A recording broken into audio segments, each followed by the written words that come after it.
Now, I like to think that people understand that when I criticize Trump, it's not an MSNBC-esque criticism. They criticize him no matter what. They're always over the top with it. They're always, in many instances, unserious with it. They seem like way too self-aggrandizing, and they seem like they bask in the soap opera nature of politics. And you get a whole bunch of nonsense criticisms, whether it's Maddow and Russiagate, the Mueller report, impeachment. Everything is just too over the top, too much, too unserious, too unmoored to reality. So I like to think, even for people out there who might be Trump supporters, I've gained a little bit of respect in the sense that they know I only criticize him when it's substantive. Now, I'm a giant critic of the president. I am. But I like to make sure that it's reasonable. Well, what you're about to see here is a new anti-Trump ad put together by The Recount. And what they do is they go back to January. Now, the coronavirus outbreak, I think, was late December is when we first started getting official cases of it in China. And then, slowly but surely, it spread and it spread and it spread. What you're going to see here is these are Trump's comments from January, from February, from early March, and then today. And take a look at how unprepared he was and how he viewed this like he views every other problem. It's a marketing issue. It's, something where you provide the counter narrative and try to pump it out there and dominate the debate by being louder and more aggressive with your counter narrative. Well, when it comes to something like a pandemic, you can't really override reality. Reality is just reality. And people are going to start showing up to hospitals, and the hospitals are going to be overburdened, and people are going to die. And it doesn't matter how good you market. So look at how unserious he was in the early days. We have it totally under control.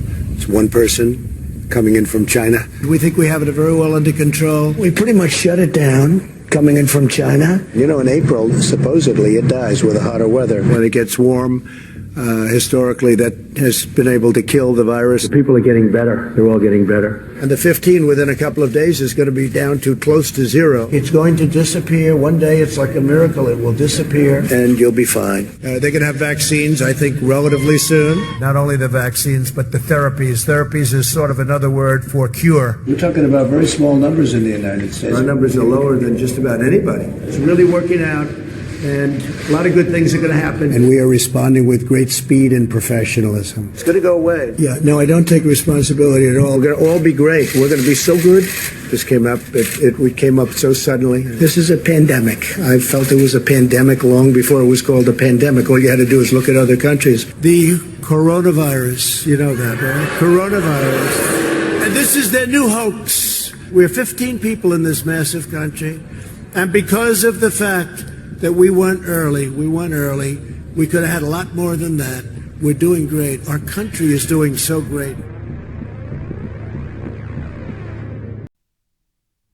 And those numbers are about to get a lot worse. I don't know what the straw was that broke the camel's back with him. I don't know. Perhaps it was when the market started having these massive contractions. Perhaps because that's, one of the things he hangs his hat on. It's the market. It's, oh my God, look at this. The stock market is up. Stock market, hitting record heights. And he loves to brag about that. And he loves to, conflate the idea that the stock market equals the health of the economy overall and your average American, which is bogus. It's nonsense.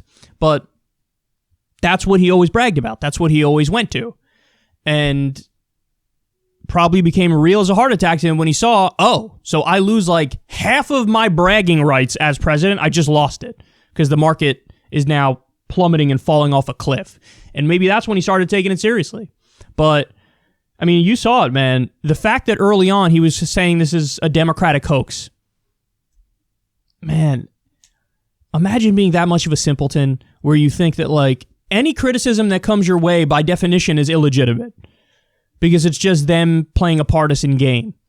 When in reality, like I explained earlier, Trump's approach to everything was playing a partisan game.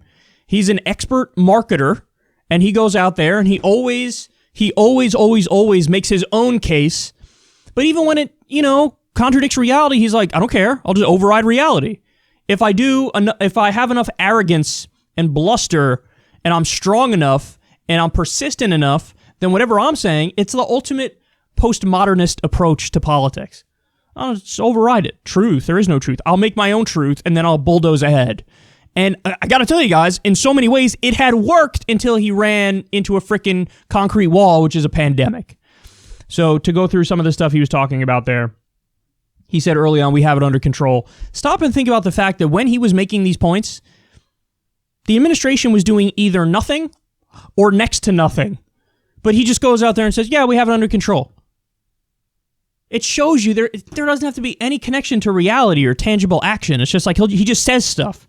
Then he says, well, with the hot weather, so, it can go away with the hot weather. Now, for many versions of influenza, yes, it goes away with the hot weather. For this, many experts are saying we do not know what happens, particularly because none of us have immunity to this new virus. So since none of us have immunity, it's possible that it just stays with us. Some experts in the UK are predicting it will last all the way until spring of 2021. Andrew Cuomo says that the lockdown in New York could last until June. So we don't know. I mean, it would be wonderful if there was an aspect of seasonality to this virus and it does just start going away, in late April or May or whatever, but we don't know. And he would just say it. He just says it. It's like, okay, what are you doing? He's probably taking science advice and medical advice from watching like Fox and Friends, because he always does that. He always just parrots whatever the hell's on Fox and Friends. Then he talks about, we're going to have vaccines relatively soon. Well, again, when you talk to the experts, they say absolute minimum before we get a vaccine is a year. Absolute minimum. That's if everything goes swimmingly. And we don't know if it will, but they say minimum a year. That's not really relatively soon. Then he says, we'll have some therapies, and that's another word for cure. It's basically a cure. Even the drugs right now that are showing promise, and there are many, by the way. There's a few drugs that are showing promise, but the evidence shows they only work well with cases that are mild to moderate, that once you get to the severe level, that these drugs don't work as well. There's a Japanese drug and there's one other drug that's showing promise, but only mild to moderate cases. And usually when people show up to the hospital, they're already in the stage where it's severe. So, these drugs could be great for people who might have it and don't know they have it and whatever. You just take that drug as a precaution or something. If you have a mild or moderate case, it could work well. But for a lot of the people showing up to the hospitals that end up needing to be intubated, it's not going to help, and it's not a cure. So again, totally misleading.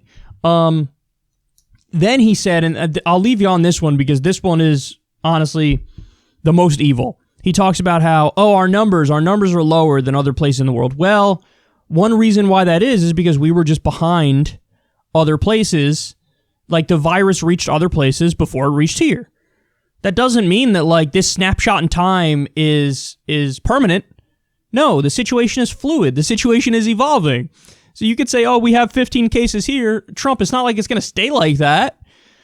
He makes it seem like, okay, what it is now is what it will continue to be. And that's obviously not true. That's not the way the virus functions. But when he brags about the numbers being low, there were stories that Trump, and I don't know if this is true because it seems so extreme. I hope it's not true. But there were stories that, Trump was dragging his feet on getting the necessary tests because he didn't want the numbers to go up because he wanted to look like he was doing a good job. Again, I don't know if that's true, but if that is true, oh my God, what does that say about this guy? It doesn't say anything we don't already know about him, malignant narcissist and all that stuff, but to the extent where you would say, you know what? Let's go slow getting our hands on these tests because I want to keep the numbers low because it makes us look better. If he actually did that, that is beyond unforgivable. Beyond unforgivable. Screwing over your own people for optics. See, there's only 15 people that have it. Well, we don't have any tests. The real number's in the thousands. Yeah, but we don't know that because it's not proven. Oh, that's so wrong. That's so bad. That's so evil. I can't. But there you go. You see how he handled it every step of the way.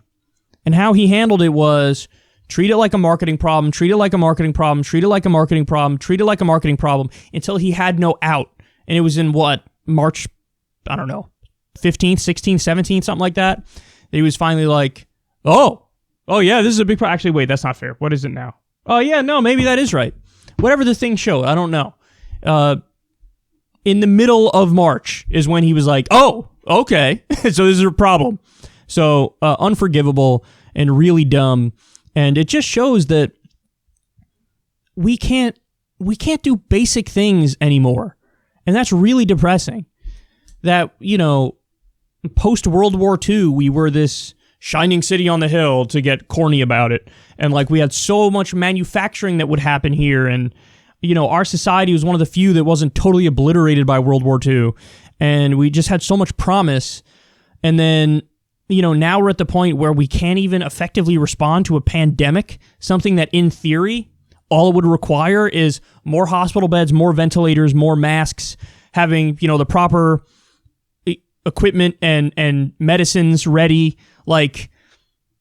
We can't even do that. We can't even effectively hit pause on the economy and do a temporary lockdown to quarantine to let the virus die out. We couldn't even do that.